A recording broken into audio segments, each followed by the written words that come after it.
Okay. Okay, Bismillah, we're live.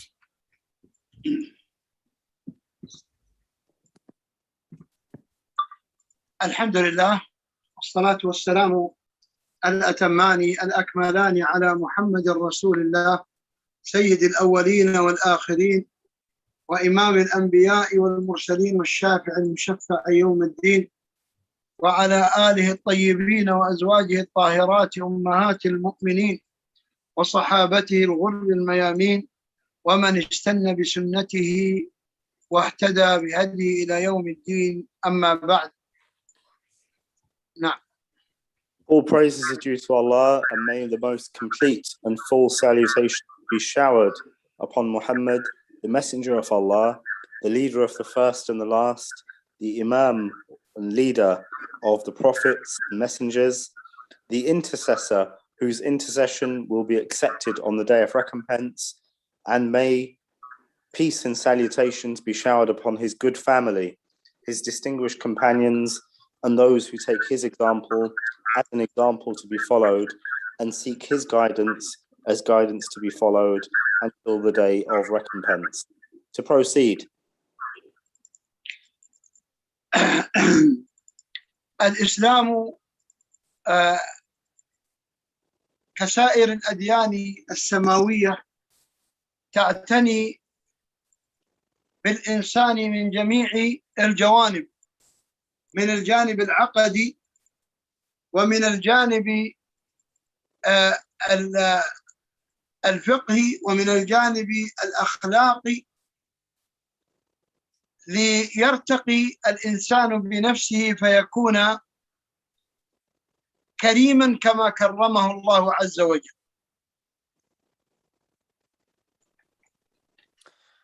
Islam, as is the case with all of the revealed religions from Allah the Most High, it's a faith and a way of life that explains and gives guidance and has aspects related to an individual's belief. It has aspects related to the principles of worship and the manners in which one worships, and also principles in terms of what is deemed as good character and high levels of character. All of these things are outlined by Al-Islam, this religion, so that the individual and that humanity, they can lift and they can raise to be noble as Allah the Most High has made them noble.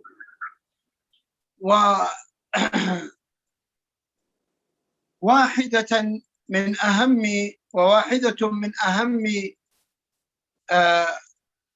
هذه العنايات عناية الإسلام بالأعراض، فجاء الإسلام ليحمي عرض المسلمة ويحمي عرض المسلم، ولذا أمر الله عز وجل في كتابه العزيز كل من الرجل والمرأة أن يغضوا أبصارهم ويحفظوا فروجهم، كما قال الله عز وجل في سورة النور في الآية 30، قال قل للمؤمنين يغضوا من أبصارهم ويحفظوا فروجهم ذلك أزكى لهم إن الله خبير بما يصنعون. وفي المقابل قال وقل للمؤمنات يغضضن من أبصارهن ويحفظن فروجهن ولا يبدين زينتهن إلا ما ظهر منها وليضربن بخمرهن على جيوبهن ولا يبدين زينتهن إلا لبعولتهن أو آبائهن أو أبنائهن أو آباء بعولتهن أو أبنائهن أو أبناء بعولتهن أو إخوانهن أو بني إخوانهن أو بني أخواتهن أو نسائهن أو ما ملكت أيمانهن أو التابعين غير أولي الإربة من الرجال أو الطفل الذين لم يظهروا على عورات النساء ولا يضربن بأرجلهن ليعلم ما يخفين من زينتهن وتوبوا إلى الله جميعا أيها المؤمنون لعلكم تفلحون. And from this is the fact that Al-Islam, this religion, it has protected and it gives due importance and guidance as to how people can protect and preserve their honor and their chastity. And it is emphasized the importance of these things. And Allah the Most High, He has mentioned in His book, the Quran, that the individuals, the man and the woman, they should lower their gaze and they should behave humbly to this end. And Allah the Most High mentions in the chapter of the Quran, 24th chapter, Surah An-Nur, the light, the chapter, the light. And it's verse number 30, where Allah the Most High says that which means, tell the believing men to reduce their vision or lower their vision, their gaze, and guide their private parts. That is purer for them. Indeed, Allah is fully aware of what they do. And then Allah the Most High continues with the guidance to the believing women and tell the believing women to lower their gaze and guard their chastity and not expose their beautification or adornment except that which is apparent and appears thereof, and that they should wrap a portion of their head covers over their chests and not expose their adornment, i.e. their beauty. They should not expose their adornment or beauty except to their husbands, their fathers, their husbands' fathers, their sons, their husbands' sons, their brothers' sons, their sisters' sons, their women, that which their right hands possess, or those male attendants having no physical desire, or children who are not yet aware of the private aspects of women. And let them not stamp their feet to make known what they conceal of their adornment. And turn to Allah in repentance, all of you, O believers, so that you might succeed.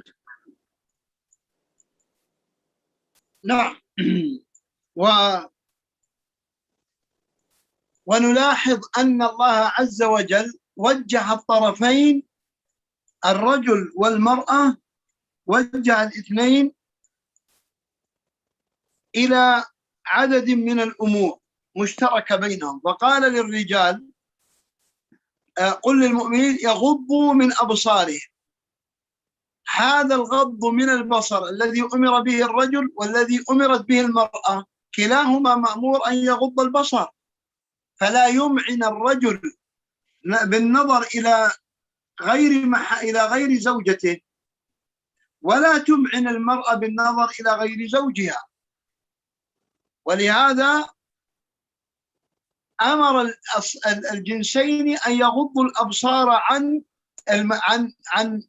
المحارم، أن يغض الرجل بصره عمن لا تحل له من النساء ومن ليست من محارمه، حتى المحارم كالأخت والأم والخالة والعمة والجدة لا ينظر الرجل إليها كنظره إلى امرأته، إلى زوجته، بل هناك يكون نوع غض. أما الزوجة فلا حرج أن ينظر إليها كما شاء لأنها متاعه، والمرأة كذلك مأمورة أن تغض بصرها عن سائر الرجال إلا عن زوج تنظر إليه كيف شاءت، أو عن محرم من محارمها كأب أو أخ أو ابن أو ابن أخت أو ابن أخ أو عم أو خال أو جد، بشرط أن لا يكون النظر مصعدا إليهم كما يكون مصعدا إلى الزوج، فلا تنظر إلى أماكن الفتنة وإلى غير ذلك، ولا تنظر إلى هؤلاء المحارم كما تنظر إلى زوجها، وإنما تنظر إلى المحارم باحترام وتوقير وتقدير. وهكذا الرجل ينظر إلى محارمه من النساء باحترام وتقدير، ولا ينظر أحدهما إلى محارمه نظره إلى حليله كنظر الزوج إلى الزوجة أو الزوجة إلى الزوج. نعم. So what we notice from these verses is that Allah the Most High, He orders and He gives the guidance to both the believing men and the believing women to lower or reduce their gaze. And this is something that He has ordered the men to do, to lower their gaze, as He has ordered the women to do. And it's not correct that the men should look at women with desires or seeking pleasures except for their wife. And it's not correct as a result of this for the women to look at men with their desires except for their husbands, or for those whom it is lawful for them to look at, their husbands.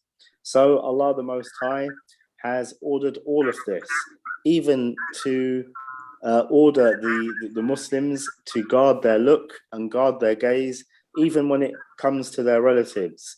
So the looking and the way that a man looks at his wife, it isn't the same as the way the man will look at his relatives, his female relatives. And this is the same, the way that the wife looks at her husband isn't the same as the way that she should look, or she would look, at her husband. And this is because the husband and the wife, they are in a lawful relationship where they can enjoy one another in that manner. So although it is permissible for a man and a woman to look at their relatives of the opposite sex, the relatives that we've outlined in this verse, it is with the condition that they do not look at them in a way in which they're looking in they're looking in a lustful way, or in a way that they would look at their husband, nor would they look at places and private parts that it's only permissible for their husband, for them to see their husbands. Rather, when they look at their male relatives, they should look at them with a degree of respect, with a degree of modesty. And this is similar for men. When they look upon their female relatives, for whom it is permissible for them to look at, then they should look at them with an eye of respect and an eye of modesty. And they should not look at them in the same manner in which they would look at their wives.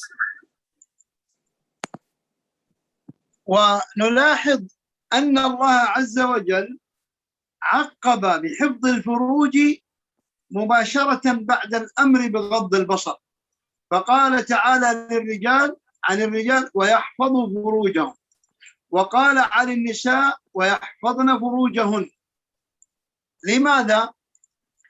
لماذا جاء بالأمر بحفظ الفروج بعد الأمر بغض البصر؟ لأن البصر بريد الزنا، البصر بريد الزنا، فإذا أدمن الإنسان النظر إلى النساء بإطلاق البصر إليهن باشتهاء، فإن هذا يحمل ويدفعه إلى الوقوع في الزنا يوما ما. لهذا من باب الوقاية أمر الله أولا بغض البصر. وكذلك المرأة إذا ظلت تنظر إلى الرجال غير المحارم، فإن الشيطان سيغويها في مسألة النظر حتى يجعلها تنظر باشتهاء، ثم يقع المحرم. كما قال الشاعر: نظرة فابتسامة فسلام فكلام فموعد فلقاء. نعم.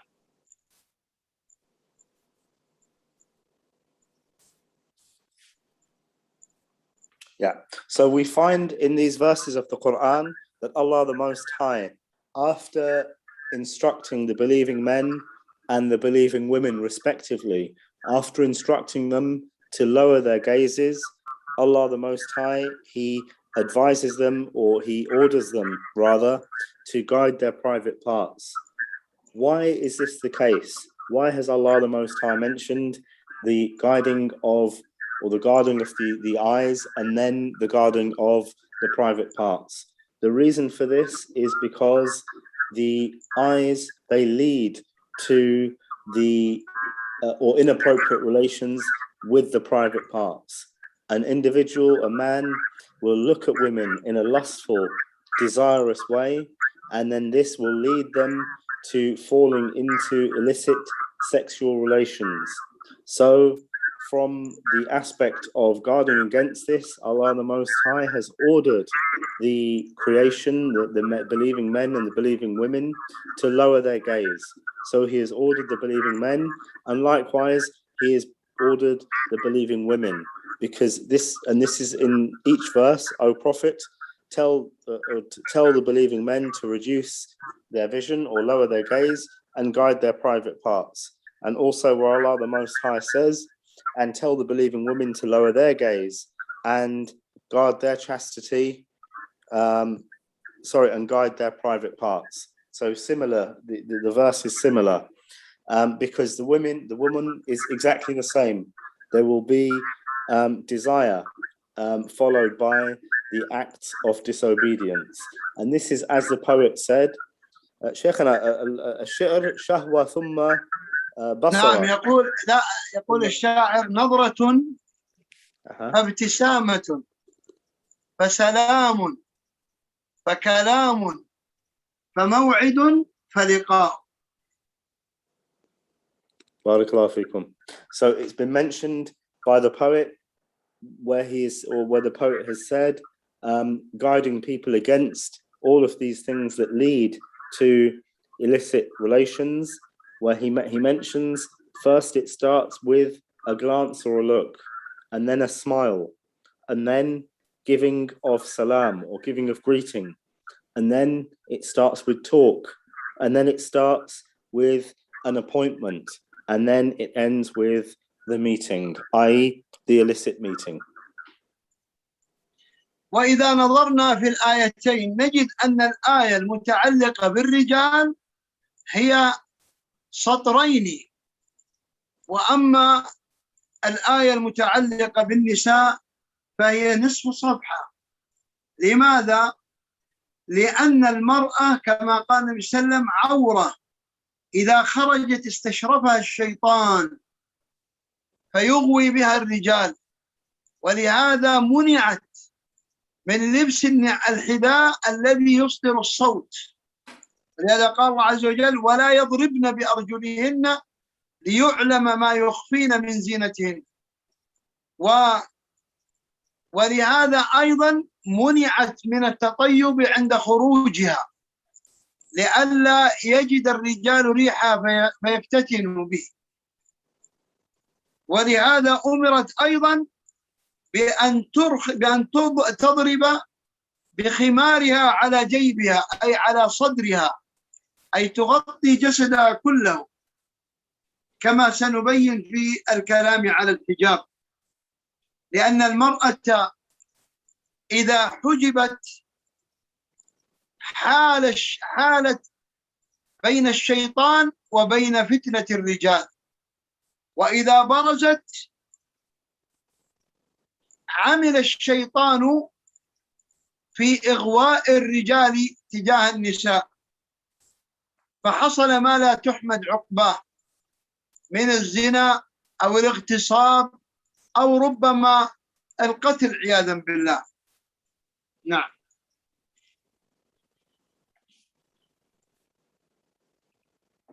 And when we look at these two verses, ordering the believing men and then ordering the believing women, we find that the verses related to the men, or the verse related to the men, is very short. It's about 2 lines, whereas the verse addressing the women, it's half a page.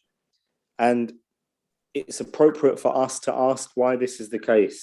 And this is the case because the Prophet, peace and blessings be upon him, he mentioned that the woman is, it's a bit difficult for me to translate this in English kind of directly, but I suppose the woman is a precious thing to be covered. That's probably the best way that I could translate that. She's a precious thing to be covered. And he explained, and may peace and blessings be upon him, the Prophet, he said that when she leaves the house, the devil beautifies her so that she will be alluring to men or alluring to those that she meets or that see her. And also she has been ordered to not wear shoes or to draw attention to herself with the shoes that she is wearing. And this is, as Allah mentions in the verse, and let them not stamp their feet to make known what they conceal of their beauty. And also they have been ordered to not use perfume that attracts attention and attracts the desires and fuels the desires of men. In addition to this, we see in the verse that they have been ordered to wrap a portion of their head covers over their chests so as not to expose their beauty. And this is all because, or this is all with the reason of protecting and creating a barrier towards trials and tribulations that may come as a result of this from men and from the devils. And these trials and tribulations, they may lead to illicit relations or unwanted attentions, or maybe even killing or physical violence, and may Allah's refuge is sought with all of this. And we'll explain these things as relates to the clothing of the Muslim woman when we look at the hijab, or the Muslim woman's dress. الحجاب كما ذكر أهل العلم هو كل ما يستر المطلوب ويمنع من الوصول إليه فهو حجاب. وقد ذكر الله عز وجل الحجاب في القرآن في قوله عز وجل عن سليمان عليه السلام أنه قال كما في الآية في سورة صاد الآية 32 فقال إني أحببت حب الخير عن ذكر ربي حتى توارت بالحجاب، يعني حتى توارت الشمس بالحجاب. فقال توارت بالحجاب أي حجبت عن الرؤية، لم يستطع أن يراها، فمن هنا سمي حجابا لأنه يحجب الرؤية. وهكذا المرأة المسلمة تلبس ما يستر جميع بدنها وزينتها بحيث لا يرى الرجال الأجانب منها شيئا، لا من البدن ولا من الزينة التي تكون تحت الحجاب، ويسمونه أيضا الجلباب. وهذه الزينة ينبغي أن تستر بحجاب لا يلفت الأنظار. أما ما تفعله كثير من النساء اليوم تلبس حجابا هو يحتاج إلى حجاب لأنه مزخرف أو لامع أو ضيق فيلفت نظر الرجال إليها. نعم. And the people of knowledge have mentioned about this hijab they have mentioned that linguistically, the hijab is everything that covers the thing that should be covered, or yes, it covers everything that the thing should be covered, and it prevents access to it. And Allah the Most High has mentioned it in this linguistic sense in the chapter of the Quran, Saad, and this is the name of the chapter, S-A-A-D, Saad, and it's verse number 32, where Allah the Most High says, and he said, indeed, talking about Sulaiman, may Allah's peace and blessings be upon him, where Sulaiman said, indeed, I gave preference to the love of good things over the remembrance of my Lord, until the sun disappeared into a curtain of darkness. And it's this part here that it disappeared. The sun disappeared into a curtain of darkness. This curtain here, this is the linguistic meaning of the hijab, the covering. So this is what it means linguistically. It prevents the eyes from seeing it. And the Muslim woman, she covers her body in its entirety to the extent by which it cannot be seen by foreign men. And the point of it is that her beauty is not on display to others or outwardly.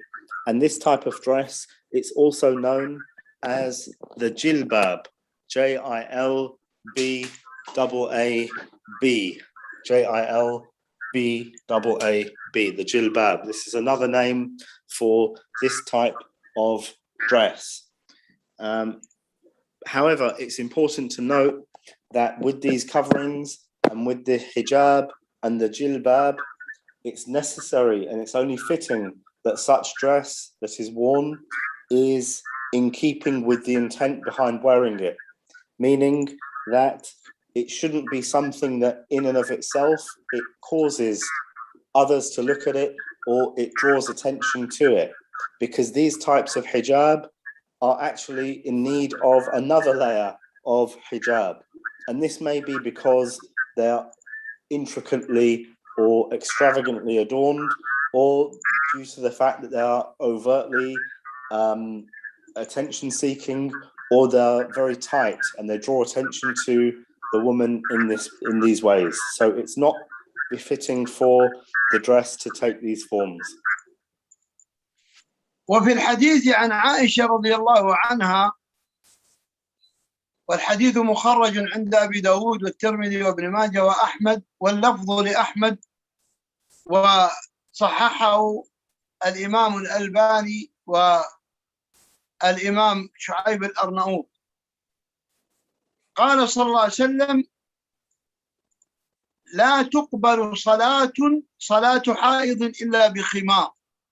وفي رواية أبي داود: لا يقبل الله صلاة حائض إلا بخمار. والخمار هو أيضا اسم آخر لما تستر المرأة به بدنها.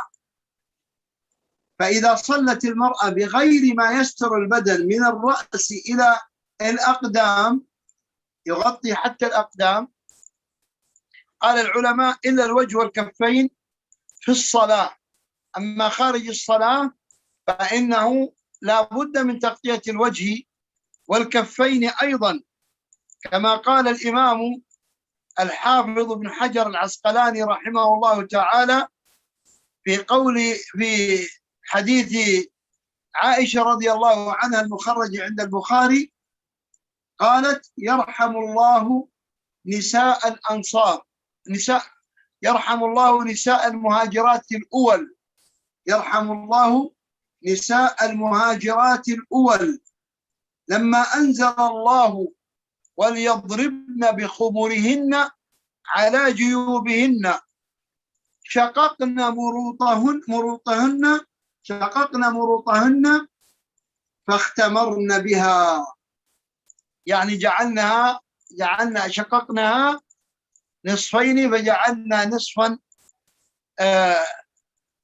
خمارا ونصفا مرط، والمرط هو ما يعني تلبسه المرأة في وسطها أو نحوه.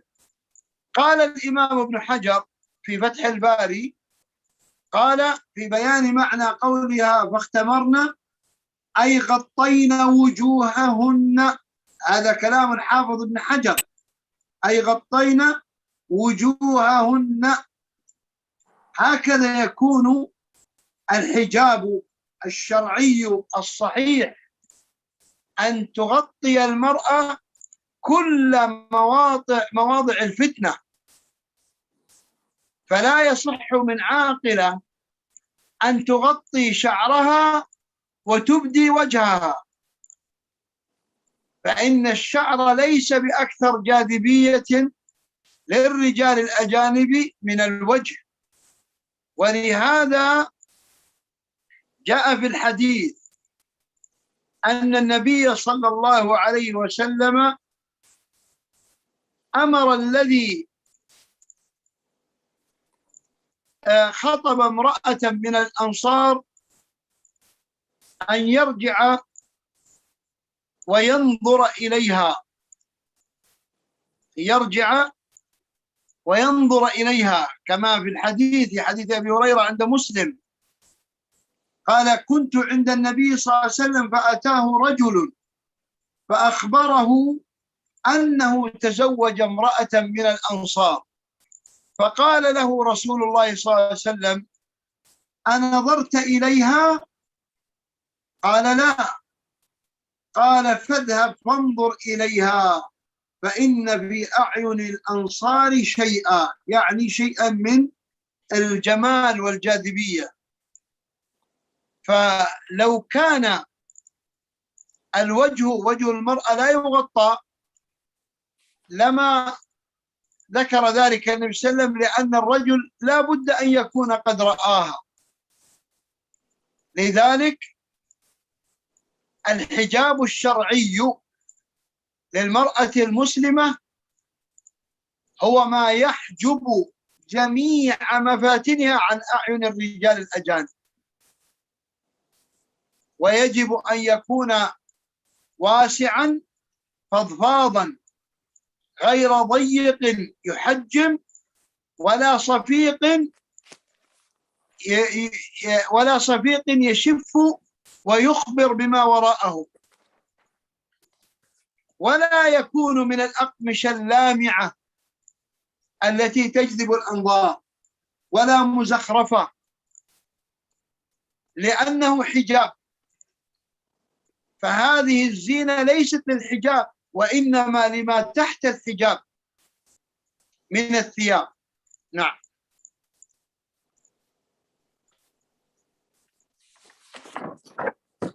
نعم. نعم. And it's been reported on the authority of Aisha, may Allah be pleased with her, and collected by Imam Abu Dawood, and that's ABU DAWOOD, Imam at-Tirmidhi TIRMITHI,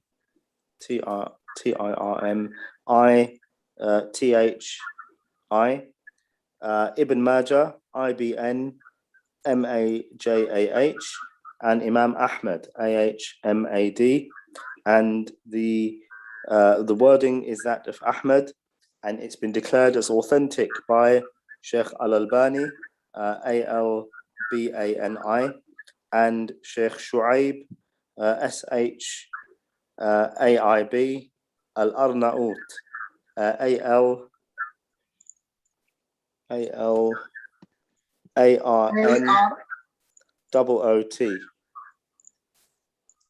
حفظكم الله شيخنا. That the Prophet, peace and blessings be upon him, said that the شيخنا المراد بحائض هنا المرأة البالغة، يعني التي بلغت سن الحيض. أي حفظكم الله. That the Prophet, peace and blessings be upon him, said that the prayer of the mature woman, i.e. the woman who has reached her menstruation cycle and she has her period, the prayer of the mature woman will not be accepted except with a covering. And here the Prophet, peace and blessings be upon him, he used another term, the khimar, KHIMAR. And this is another name for that which covers the woman. And it's another term for the dress that extends from the head all the way to the feet. And it includes the feet. So we find that within the prayer, from head to toe is covered, except for the face and except for the hands of the woman. However, outside of the prayer, then even these should be covered. And this is as has been explained by the scholar of Islam, Ibn Hajar, IBN, HAJAR, may Allah be pleased with him, who mentions in the narration that's been reported by Imam al-Bukhari on the authority of Aisha, who said, may Allah have mercy upon the previous women or the first women of the immigrants, that once the verse was revealed, in the Quran, that they should cover their adornments, i.e. the order of covering up was given. They tore down their the material that they had, and they covered themselves. So they tore down these like curtain type things, and they covered their tops and their lower garments. So they covered themselves entirely. And here, this scholar, Ibn Hajar, IBN, HAJAR, he explained it, and he said, i.e. they covered even their faces. So this is what the hijab in the Islamic legislation should be. It should cover the body in its entirety. And it doesn't stand to reason that the individual, that the woman, she would cover her hair and not her face. This is because the hair, it isn't more desirable to men than the face is. So the Prophet, peace and blessings be upon him, so even the face should be covered. And we also find that the Prophet, peace and blessings be upon him, he ordered the young man who had proposed to a woman from the Ansar, ANSAR, that's a tribe. He ordered this young man to go back and have a look at her. And this was as reported in the hadith, in the narration of Abu Hurairah, ABUHURAIRAH,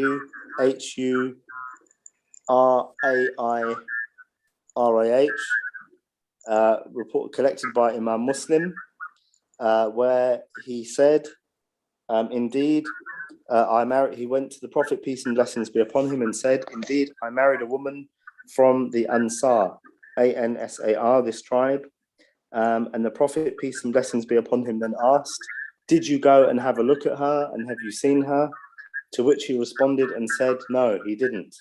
So then the Prophet, peace and blessings be upon him, said, go and have a look at her, for indeed the women of this tribe have beautiful eyes.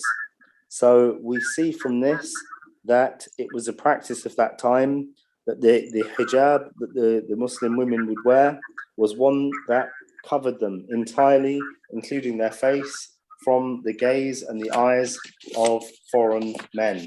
And this was the hijab, or the covering, that was complete in the way, or complete in its makeup. It would hide the shape. It would not draw attention to the woman, and it would not be alluring to men. نعم شيخنا. نعم. ثم نأتي إلى الأمر الهام جدا، وهو لماذا تلبس المرأة المسلمة الحجاب؟ فنقول، أو بمعنى أو بصيغة أخرى، ما أهمية الحجاب؟ فنقول أولا أنه طاعة لله، فإن الله هو من أمر به، والنبي صلى الله عليه وسلم أيضا أكد على ذلك، والصحابيات امتثلوا ذلك الأمر فور نزوله من السماء. وهذا دليل على سلامة الإيمان وصحته. فالحجاب فرض من الله وليس من أحد سواه، ولهذا بادرت نساء المهاجرات الأول إلى شق مروطهن، لم ينتظرن يعني إلى أن يشترين قماشا، بل شققن مروطهن وترفعن بها. وجاء في الحديث الآخر أن عائشة رضي الله عنها قالت: رحم الله نساء الأنصار لما نزلت آية الحجاب تلفعن بمروطهن وخرجنا للفجر لصلاة الفجر لا يعرفن من الغلس لأنهن تلفعن بسواد. وهذا في رسالة إلى من تلبس حجابا ذو ألوان زاهية تجذب أنظار الرجال إليها. فأهمية الحجاب بالدرجة الأولى هو طاعة الله عز وجل بامتثال أمره وباقتفاء هدي صحابة رسوله صلى الله عليه وسلم. نعم.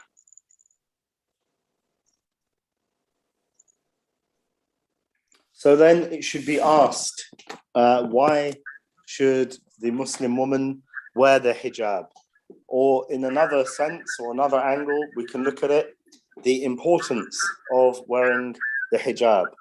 And the first reason for women to do so, or for the first reason that highlights the importance of doing so, is that to do so is an act of obedience to Allah, and it's an act of obedience to His Messenger, peace and blessings be upon him.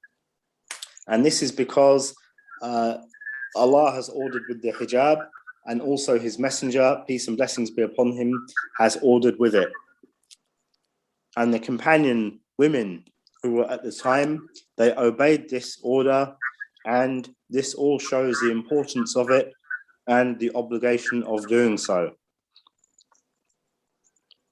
And when, as we have mentioned, when Allah the Most High ordered the believing women to draw the covering over their breast, the women, they didn't wait. The women of the Ansar, A-N-S-A-R, they didn't wait to do so. Rather, they hastened to answer Allah's call and His order, to the extent by which they tore down these long pieces of fabrics, these curtains, and they made clothing out of them. They didn't wait to design clothes, or they didn't wait to buy fabrics or have them tailor-made. Rather, they hastened to it, and they didn't waste any time in doing so. And in one of the narrations that explains this, Aisha, who narrates it, she mentions that they did this, that they made these clothes out of this material that they had, and then they went out in the darkness of the Salatul Fajr, F-A-J-A-R, the morning prayer, and they were not distinguishable from the darkness of the morning. And within this narration, there is an indication that the clothing in and of itself, it should be of a color that does not attract. So there is a message to those who wear hijab that attracts individuals or is of fancy colors, that this is not the intent behind it. And this in summary is the first reason, or for the first factor that highlights the importance of wearing the hijab, and that is that it's an act of obedience to Allah the Most High, and it's an act of obedience to His Messenger, peace and blessings be upon him. وأيضا وجوب الحجاب إنما شرع ليكون وقاية للمجتمع من انتشار الرذيلة. فإن المجتمعات التي انتفى فيها حجاب المرأة وتبذلت المرأة في لباسها شاعت بينهم الفاحشة، وقد هم بأنفسهم قد ذكروا ذلك. فمثلا في إحصائيات عام 1998 ميلادية ذكرت الإحصائيات في الولايات المتحدة الأمريكية أنه يقع حادث اغتصاب جنسي كل 98 ثانية. كل 98 ثانية يقع اعتداء جنسي على المرأة. وفي إحصائيات 2015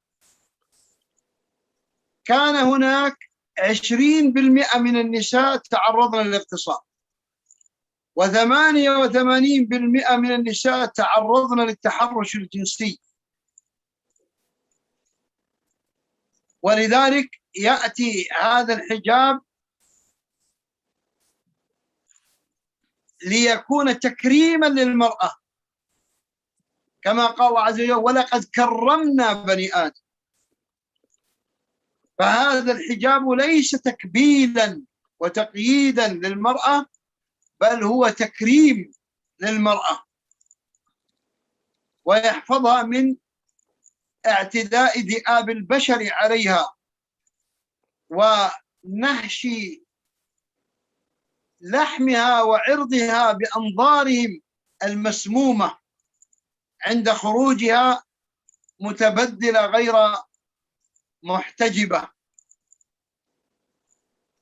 ولهذا غيروا المرأة الغربية التي كانت قبل نحو من 100 سنة تلبس الجلباب، ولا زالت توجد صور لنساء أوروبيات في عواصم أوروبية وهن يلبسن الجلابيب السود، وهكذا نساء يهوديات يلبسن الجلابيب السود. لكن المخادعون من ذئاب البشر نادوا بقولهم: حرروا المرأة من كل القيود والضوابط. لماذا؟ حتى يستغلوها ويستثمروها في مصالحهم الاقتصادية ويحصلوا من ورائها أرباحا مالية كبيرة. والناظر يرى أن الدعايات لا تصلح إلا بنساء، وينتقين حسنوات ويجعل عليهن مشاحيق التجميل، ويشترط عليهن إظهار المفاتن والتكسر في الكلام وفي الحركة من أجل جذب أنظار الرجال خاصة، حتى يقبلوا على شراء البضائع مغممين مغيبين بعصابة الشهوة على أعينهم والغريزة التي انبعثت من هذه المناظر التي رأوها من المرأة. لذلك لو حفظت المرأة لا غض الرجل بصره، لكنهم يقولون الواجب على الرجل أن يغض بصره ولو رأى امرأة متبرجة، وهم يعلمون أن هذا من أصعب الأمور على الرجال. فلذلك الحجاب حصن حصين للمرأة، بل وللرجل، حتى الرجل، لتقيه من هذه البلايا. والتاريخ القريب فضلا عن البعيد يشهد لهذا بوقائع كثيرة في علية القوم الذين أشاعوا التبرج. فتجد الرجل ذا مكانة عالية في قومه يضبط يمارس الرذيل مع عاملة عنده أو نادلة في فندق أو في مطعم أو في مقهى لأنها أبدت مفاتنها فاجتذبت فؤاده واختلعته من صدره، فلم يرعى حرمة الزوجية التي أفنى فيها قريبا من نصف قرن، ولم يرعى أولاده وبناته الذين ناهزوا، الذين بلغوا من السن مبلغا كبيرا، ولم يراعي مكانته الاجتماعية في بلده. لماذا؟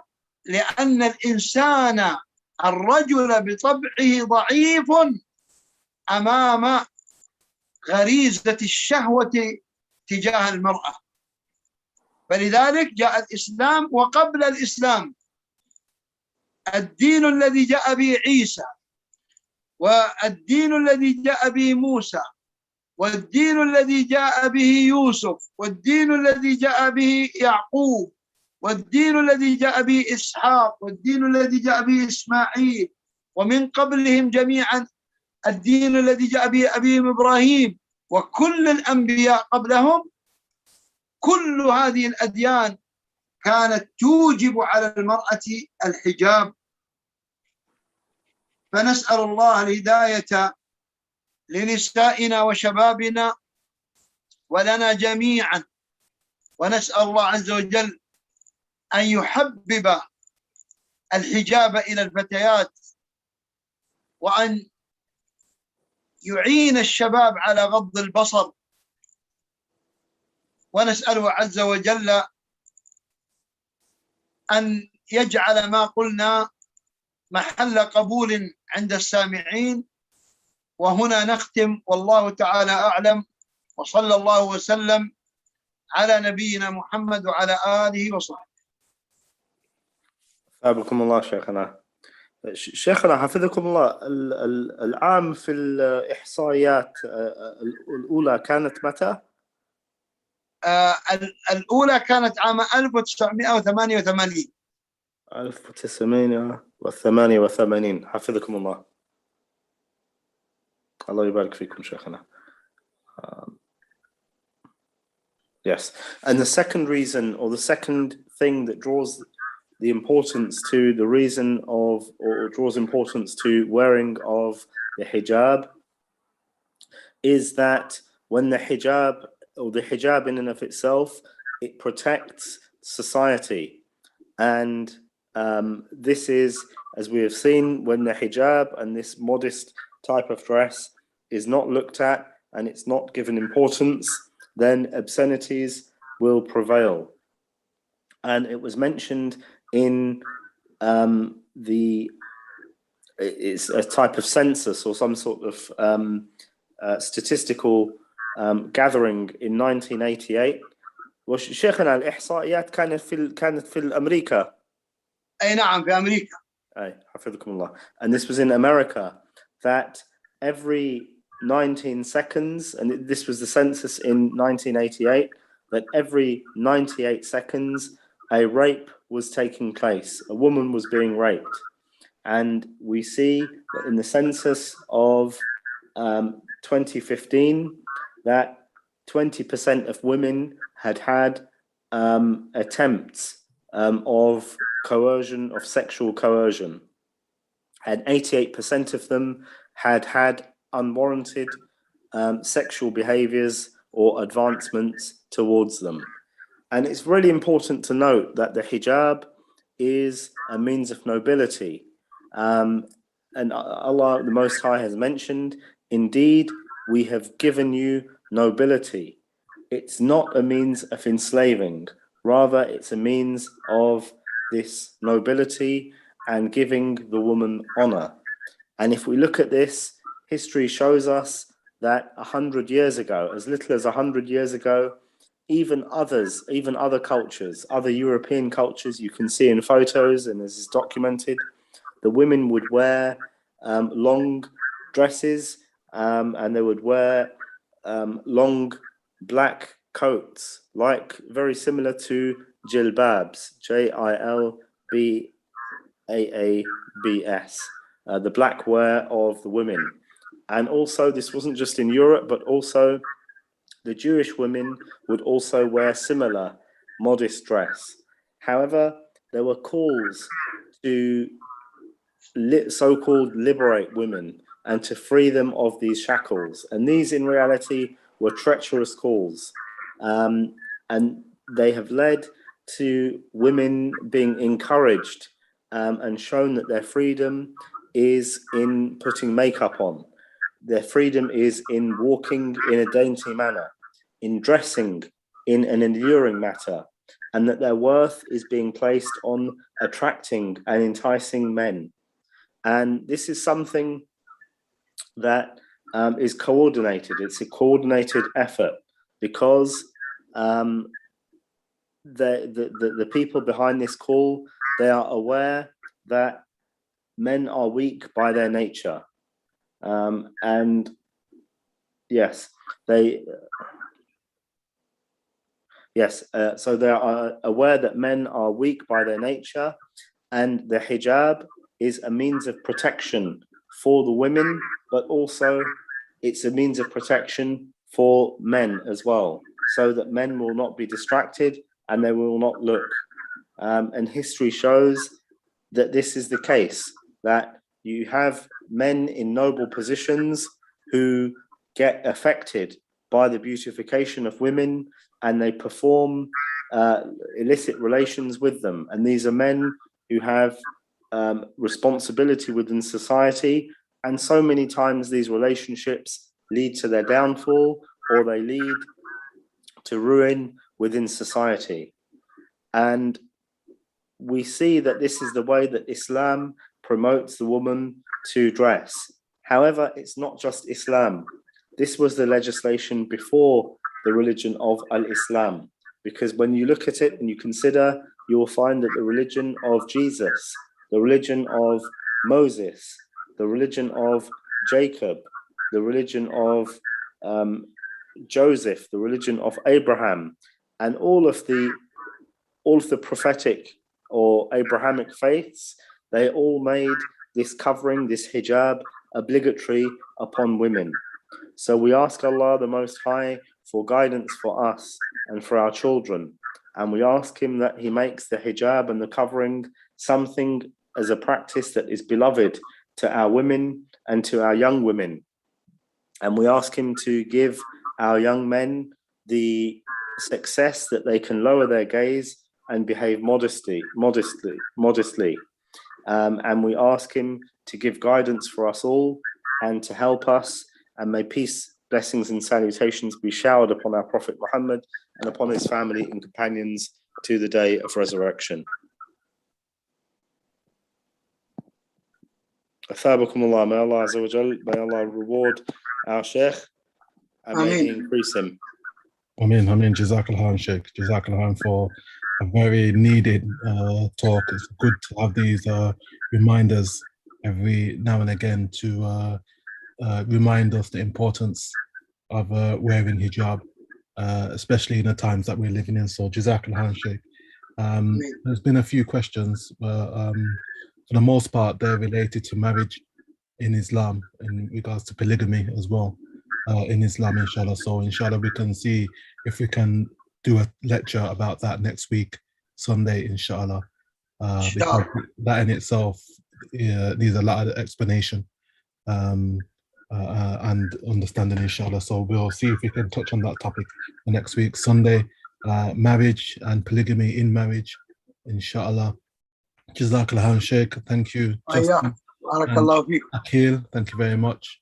And we'll see you again, inshallah, next week. Same time, inshallah. But we're going to look on seeing if we can bring it to 7 to 8 instead of 8 to 9. But we'll confirm that inshallah next week. Jazakallah. Jazakumullah khair, Abdul Hakim. Jazakumullah khair, Aqil. Thank you, Justin. Yes, Justin. Thanks, Justin. Thank you very much. Thank you very much, Justin. And we'll see you inshallah next week. inshallah. Assalamu alaikum. إن شاء الله السلام. حياكم الله. السلام ورحمة الله وبركاته.